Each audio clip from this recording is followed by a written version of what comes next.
İndi buna mənə o adamlar ki var, gecə gündüz müsəlmanlara şirk falan, Allah Məhəmməd ya Ali demiyorum, şirkdir, falan haramdır. Onlar indi gəlsin bu ayəni izah eləsinlər, bu suala cavab versinlər. Yaxşı, niyə görə? Madəm ki, radiyətən mərdiyyə, Allah məndən razı, mən ondan razı, niyə mən cənnətə birbaşa gedmirəm? Fədxuli fi ibadi, bəndələrimin içinə daxil ol, sonra deyir vədxuli cənnəti, sonra deyir cənnətə ged. Olmaz birbaşa gedim cənnətə, gərək daxil olun bəndələrin içinə. Bu bir dənə sual. İkinci sual, bu bəndələr kimdir ki, Allah deyir ki, onların içinə daxil ol, sonra gəl cənnətə? Kimdirlər bunlar? Hədislərimizdə aydındır. Sonda oxuyacam bir dənə İmam Sadiqdən hədis, təbərrükən oxuyacam. Özdə kafi kitabındandır, mötəbər kitabımızdır, ondan oxuyacam axırda. Amma indi gəl hədisdən qabaq hələ ağlımızla düşünək. Elə bilək ki, Quran indi bizə nazil olub, indi bu ayələr bizə nazil olub ki, fədxuli fi ibadi, tapmaq istəyirik ki, bu bəndələr kimdir? İndi bilmirəm, riyaziyyatı nə qədər oxumusunuz, yoxsa yox. İndi burada məndən oxuyan, məndən böyüklər, kiçiklər var. Onlar bilirlər ki, biz riyaziyyatçı olmuşuq da. Və hətta Allah nəsib eləyib Pedaqoji Universitet Riyaziyyat Fizika Fakültəsini də oxumuş.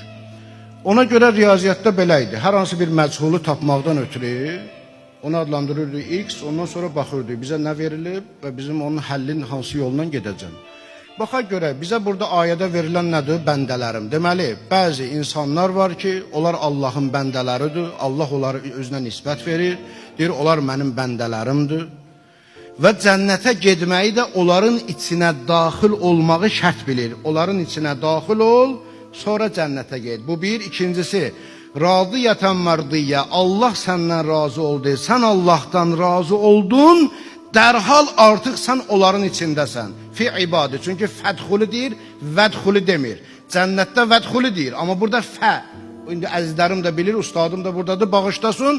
Fa-u təfri'dir, yəni orada daha fasilə yoxdur. Dərhal, fədxuli fi ibadi. Deyərlər ki, fa-u təfri ona görə adlanır ki, fadan sonraki ondan qabaqçının nəticəsidir. Fadan qabaqçı ondan sonraki səbəbidir. Fadan sonraki ondan qabaqçının nəticəsidir.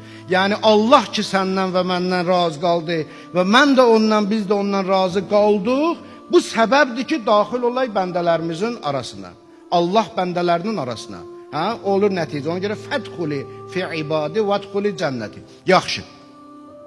Kimdir bu bəndələr ki, cənnətdən qabaq onların içinə daxil olmaq var? Allah bizdən razı və biz də Allahdan razı olandan sonra o bəndələrin sırasındayıq, o bəndələrin siyahısındayıq, onların cərgəsindəyik. Kimdir bu bəndələr? Bilmirik kimdir. Bu biz üçün məchuldur, hələlik məchuldur.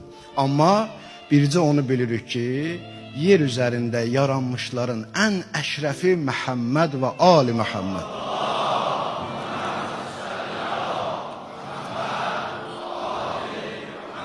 İndi gəl yenə riyazi məsələ həll eləyək, əksini fərz eləyək. Əgər bu ibaddan məqsəd, bəndələrimdən məqsəd onlar olmasa, başqaları olsa, onda olacaq xilaful fərz, yəni fərzimizə verilən şərtlərə xilaf olacaq. Niyə? Çünki belə çıxır ki, başqaları onlardan üstündür. Belə çıxır.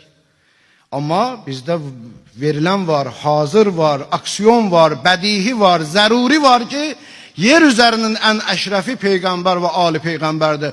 Ona görə qədəril mütəyyəqqən ərəb demişkə, yəni yəqini miqdar Peyğəmbər və Ali Peyğəmbərdir. Onlardan başqası ola bilməz. Yenə deyirəm, əgər onlardan başqasını kimsə təsəvvür eləsə, onda belə çıxar ki, onlar bunlardan üstündür. O da mümkün deyil.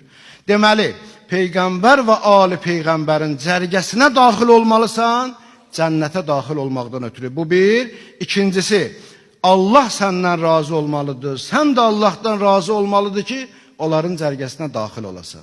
Eyni bu həmən ayədir ki, Allah Quran-ı Kərimdə buyurur ki, Qul, in kuntum tuhibbunallaha fəttəbi'uni yuhbibkumullah. De ya Rasulallah, əgər insanlar məni sevirlərsə, Allahı sevirlərsə, sənə tabi olsunlar, Allah da onları sevsin. Fikir ver. Deməli, əgər biz Allahı seviriksə, Peyğəmbərə tabi olmalıyıq. Peyğəmbərə tabi olduq, Allah da bizi sevəcək. Deməli, Peyğəmbər salavatullah əleyh və aleyh bizim Allah'a olan sevgimiz və Allah'ın bizə olan sevgisinin arasında birləşdirici həlqə odur. Vasitə odur, rabitə odur. Ondan sonra Allah deyir ki, vədxuli cənnəti və cənnətimə daxil olun. Yaxşı. Bu ayənin tərcüməsi idi və ayənin təfsiri idi. Amma bu ayənin misdaqı kimdir? Kimdir ki Allah, yəni kimə şamil ola bilər? Çoxuna şamil ola bilər. Biz ayənin, əlbəttə, bunu dəfələrlə demişəm, yenə deyirəm, Quranın təfsiri ayrıdır, tətbiqi ayrıdır. Çoxları təfsirlə tətbiqi səhv salıblar, ona görə təfsiri xüsusiləşdiriblər bir zamana, məkana. Tətbiq ayrı bir şeydir, təfsir ayrı bir şeydir. Quran təfsiri zamana baxmır, məkana baxmır. Qiyamətə qədər ayələr davam edicidir. Hər zamana aiddir, hər məkana aiddir, hər kəsə aiddir. Amma tətbiq, bəli, zaman-zaman kimlərəsə tətbiq olunur. Amma ən bariz tətbiqi İmam Hüseyin əleyhissalamdır.